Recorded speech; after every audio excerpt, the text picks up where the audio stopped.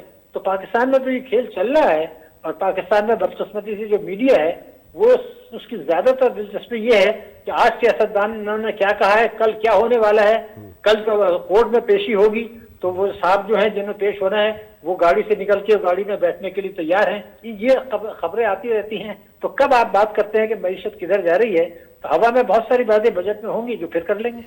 چلیں ڈاکٹر صاحب, اب یہ جو آپ نے کہی ٹیکسوں کی بات, 7000 کے قریب ٹیکس کلیکشن کا ہے ہدف, اور جو ہم نے قرضے واپس کرنے ہوتے ہیں وہ کوئی $26 بلین, اگر اس کو 300 سے ضرب دیا جائے تو وہ بھی اپنا اس سے بڑھ جاتا ہے جو ہمارا ٹیکس کلیکشن ہے. تو پھر ہم چلیں گے کیسے؟ یعنی جو ڈیٹ سروسنگ کے لیے جو ہم پیسے دینے ہوتے ہیں سال میں, اتنا ہی ہم اس سے بھی کم جو ہے وہ ہمارا ریونیو کلیکشن ہوتا ہے. تو پھر یہ چلے گا کیسے, کہاں تک چلے گا یہ سسٹم؟ فیاض صاحب, آپ مجھ سے اتنے مشکل سوال نہ کریں کہ میں بھاگ جاؤں. سر آپ سے نہیں کریں گے تو کس سے؟ ہمارے یہاں جو تماشا ہو رہا ہے وہ آپ کو بھی پتہ ہے, مجھے بھی پتہ ہے. میں اب یہ سمجھتا ہوں کہ آپ پچھلے برسوں کے جو بجٹ دیکھ لیں, اور جو ناکامیاں ہوئیں, تباہ کاریاں ہوئیں, اس کے باوجود پچھلی حکومت بھی اور موجودہ حکومت بھی کامیابی کے دعوے تو کر رہی ہے. اب آپ نے بالکل صحیح بات کر لی کہ چلے گا کیسے. ارے بھائی, چلنے کے تو بہت سارے طریقے ہیں.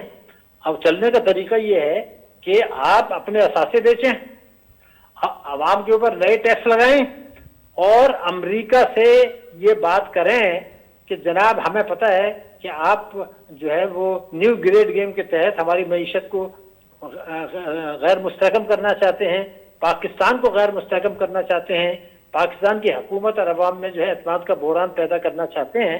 تو مہربانی کر کے ہم آپ کی شرائط آہستہ آہستہ ماننے کے لیے تیار ہیں, تو آپ ہماری مدد کریں. تو پہلی تو بات آپ کو میں یہ بتا دوں, ڈیفالٹ کی جو آج میں پوری ذمہ داری سے کہہ رہا ہوں, پاکستان ڈیفالٹ اس وقت کرے گا جب حکومت پاکستان خود اس کے لیے تیار ہوگی. اگر حکومت پاکستان تیار نہیں ہے تو ہمارے پاس بہت سے راستے ہیں جو ہے وہ بچنے کے لیے ڈیفالٹ سے. ایک بات. دوسری بات یہ تھی کہ پاکستان میں جو کچھ ہو رہا ہے, کئی خاص طور سے اپنے پچھلے 10 برسوں میں دیکھ لیں یا 9/11 کے بعد دیکھ لیں, ایک ہوتی ہے ملکی اشرافیہ.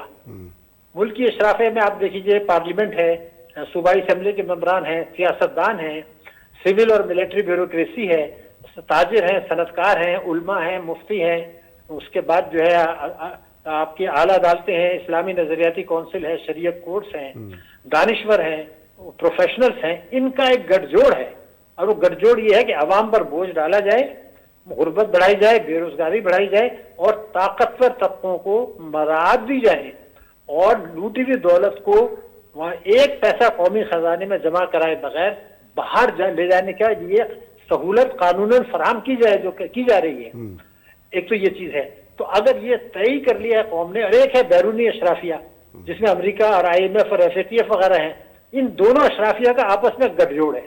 تو آج جو کچھ ہو رہا ہے اس میں بھی گٹھ جوڑ شامل ہے, ہماری حکومت کا اور کچھ اداروں کا اور بیرونی اشرافیہ کا. ورنہ یہ ہو نہیں سکتا کہ پاکستان جیسا طاقتور ملک, جو کہ جوہری طاقت بھی ہے, جس کے پاس طاقتور فوج بھی ہے, جس کی اسٹریٹجک لوکیشن بہت شاندار ہے, جس کے عوام بڑے محنتی اور دواکش ہیں, اس بری طریقے سے نیچے جا رہے ہیں کہ خوف آتا ہے. اگر میں اس کا آپ کے سوال کا جواب دینے سے پہلے ایک جملہ اور بتا دوں.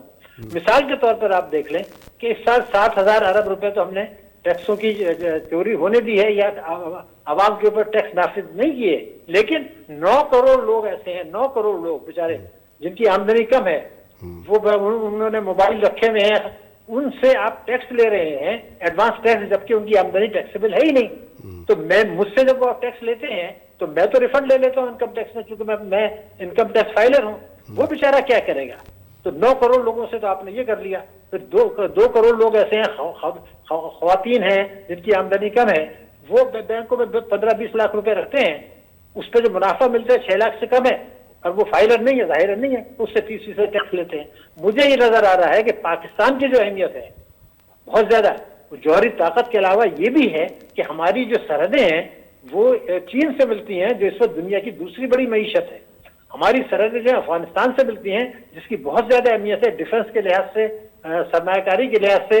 چین کو بہت زیادہ دلچسپی ہے یہاں سے، جو یہ وسط ایشیائی ریاستوں اور یورپ ٹریڈ کی گوادر ہے ہمارے پاس. اور ایک ایران سے ہماری سرحدیں ملتی ہیں، یہ مغربی سرحدوں کی بات کرو جو بہت ہی طاقتور مالدار ملک ہے.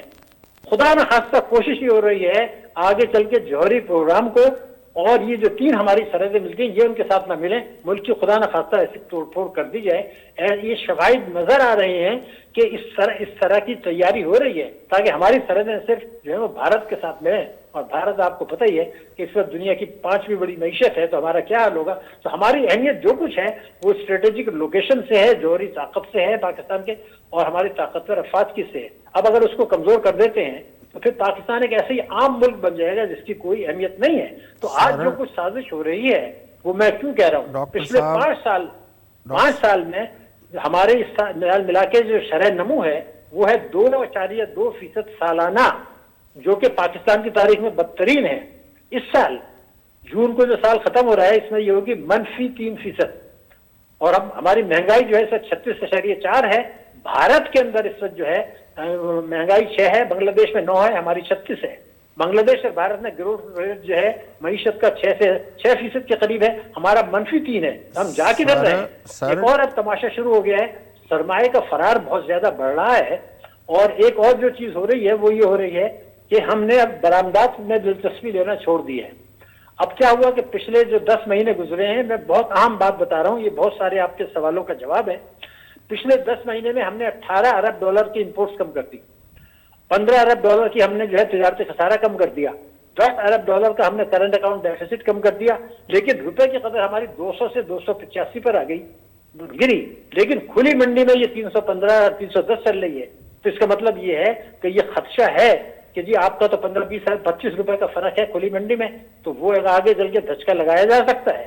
اس صورتحال میں اگر یہ، اور ہم الیکشن کی بات کر رہے ہیں، اس میں کوئی اصلاح کی بات نہیں کر رہے، تو جب میرے ملک کی معیشت تباہ ہے تو الیکشن کے بعد جو بھی پارٹی آئے گی، باقی تو دوسری پارٹیاں تو مانیں گے نہیں. کیا آپ کے خیال سے وہ اصلاح کرنے کی پوزیشن میں ہوں گے؟ نہیں ہوں گے.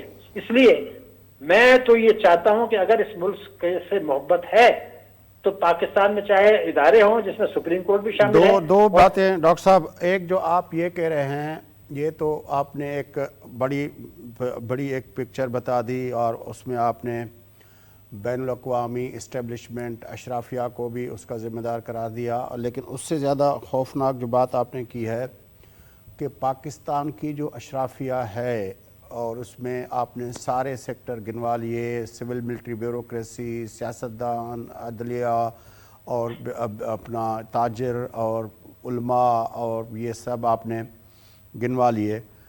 اب آپ کے خیال میں یہ جو منظرنامہ ہے، جب پوری اشرافیہ اس بات پہ تلی ہوئی ہے کہ ملک کے اندر بہتری کے لیے کچھ ایفرٹ نہیں کرنے، سب نے نوچ کے کھانا ہے، تو پھر بہتری کی امید آپ کیسے بتا رہے ہیں کہ ہماری اسٹریٹجک لوکیشن اور یہ سب اس سے کیا ہوگا؟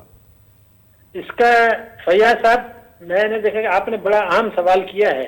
میں اس وقت بہت ہی نیک نیتی کے ساتھ آپ سے بات کر رہا ہوں، بہت نیک نیتی کے ساتھ، خوف خدا کے ساتھ. اس وقت پاکستانی قوم کے پاس، قوم سے مطلب یہ ہے کہ عوام بھی، ادارے بھی، اور سب ملا کے ممبران پارلیمنٹ بھی، کہ یا تو یہ فیصلہ کر لیں ہم نے خودکشی کرنی ہے، اجتماعی خودکشی کرنی ہے، وہ تو کر لیں، وہ تو راستہ کھلا ہے، اس کو کوئی روک نہیں سکتا.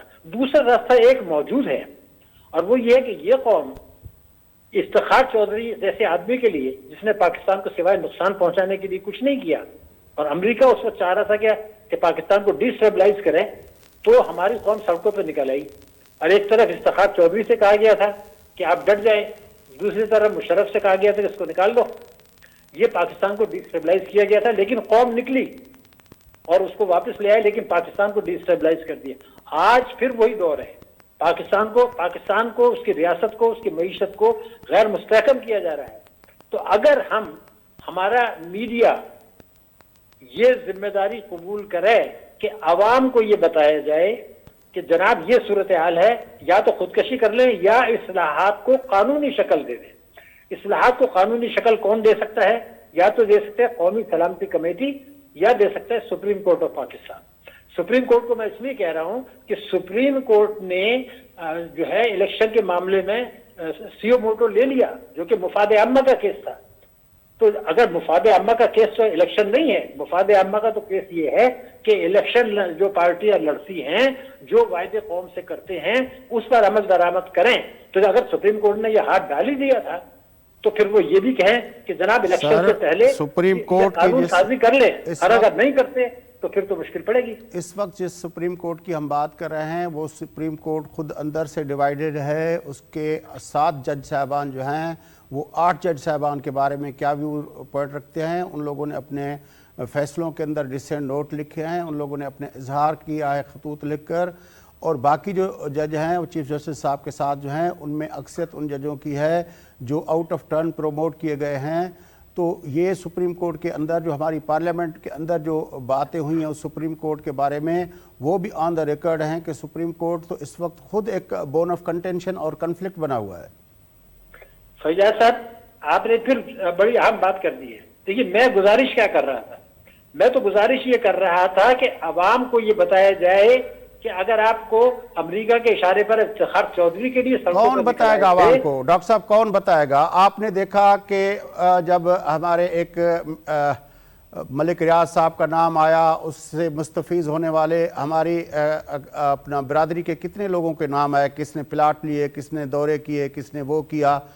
اور پھر ظاہر ہے کون بتائے گا؟ آپ بتائیں نا، کہ جس میں آپ نے جو گنوائے جو اپنا اشرافیہ میں، اب تو بڑے بڑے میڈیا ہاؤسز جو ہیں وہ بھی تو اس اشرافیہ کا حصہ ہیں اور وہ اس کے بینیفیشری ہیں.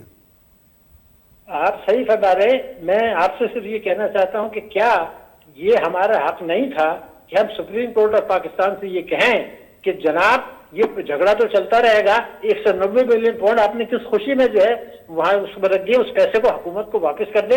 اس لیے کہ یہ دیکھیے، سپریم کورٹ کے جج صاحبان ہوں یا فوج ہو یا آپ ہو یا ہم ہوں، تو ٹھیک ہے کچھ غلطیاں ہو سکتی ہیں، لیکن پاکستان دشمن تو کوئی نہیں ہے نا.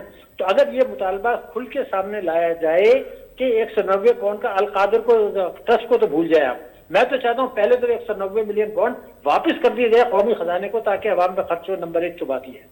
دوسری بات یہ تھی کہ ہمارا آپ بھی ایکٹیوسٹ نہیں ہے، میں بھی ایکٹیوسٹ نہیں ہوں. ہمارا کام یہ ہوتا ہے کہ، اور آپ کا بھی یہ کام ہے کہ قوم کو ہم صحیح صورتحال بتا دیں.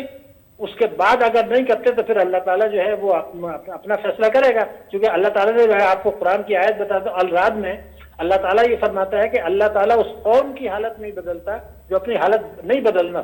یعنی قوم سے مطلب حکومت نہیں ہے، سپریم کورٹ نہیں ہے، قوم سے مطلب پوری قوم عوام ہے. اب دیکھیں میں یہ چاہ رہا تھا کہ بات پوری کر لوں. جی سر. تو میں یہ چاہتا ہوں کہ ہمارا مطالبہ یہ ہونا چاہیے کہ الیکشن سے پہلے یہ قانون سازی کر لی جائے، چاہے سپریم کورٹ کو مجبور کیا جائے یا قومی سلامتی کمیٹی کو مجبور کیا جائے، جس میں حکومت کے علاوہ تینوں افواج کے نمائندے ہیں، کہ آپ نے یہ قانون سازی کرانی ہے الیکشن سے پہلے، ورنہ کوئی الیکشن نہیں ہوں گے. اور وہ یہ ہے کہ وفاق اور صوبے ہر قسم کی آمدنی پر ٹیکس لگائیں گے. بے نظیر شہید نے کہا تھا کہ میں 1 گلاس پانی پہ بھی ٹیکس لگایا جائے گا. سر مطلب یہ تھا کہ آمدنی قانون تو بنائے نا. میں بات پوری کر لوں. دوسرا ایک اور یہ ہے کہ ہر وہ آدمی جو کھڑا ہوتا ہے الیکشن میں، وہ اس نے ماضی میں جو قرضے معاف کرائے ہیں، اس نے ماضی میں جو ٹیکس ایمنسٹی لی ہے، اس کو بمائے سود مارک اپ واپس کرے، ورنہ کوئی الیکشن نہیں ہوگا. تو اگر یہ چیزیں نہیں کرتے ہیں تو پھر تو میں نے آپ سے کہا کہ خودکشی کا راستہ کھلا ہے. اور اللہ تعالیٰ کی جو قرآن میں آیت ہے سورہ الرعد میں، وہ میں نے آپ کو بتا دی. اب قوم کو آپ ایجوکیٹ کریں، نہیں ہوتا تو آپ اپنا فرض پورا کریں. حی علی الصلاۃ. مسجد میں کوئی نماز پڑھنے آئے یا نہیں آئے، اگر 3 آدمی مسجد میں، گاؤں کی مسجد میں نماز پڑھنے آ رہے ہیں 10 سال سے، تو آزاد تو پھر بھی دیں گے نا. آپ نے اپنے انٹروڈکٹری ریمارکس میں کہہ دیا تھا کہ یہ جو ہے اشرافیہ یہ لوگوں سے کے اوپر بوجھ ڈال کے خود وہ سبسڈیز کے نام پہ اور اس کے نام پہ لے کے وہ اس کو لے جاتی ہے. قانون اگر بنانے کی بات ہے تو آپ بتائیں نا کہ ہم نے اس وقت جو جس ایک سیکٹر کو لے لیں. میں ابھی دیکھ رہا تھا ایک رپورٹ جو ہے اپنا اسٹیٹ آف انڈسٹری رپورٹ جو ہر سال نکلتی ہے، جس میں ہماری بجلی کے حوالے سے، الیکٹرسٹی کے حوالے سے بتایا جاتا ہے، ہمارے پاس 43,000 سے زیادہ میگا واٹ کی انسٹالڈ کیپیسٹی ہے، اور ہماری جو پیک سیزن میں ہماری ڈیمانڈ ہوتی ہے وہ 28,000 میگا واٹ کے سے کچھ زیادہ ہوتی ہے۔ ہم وہ نہیں کر پاتے۔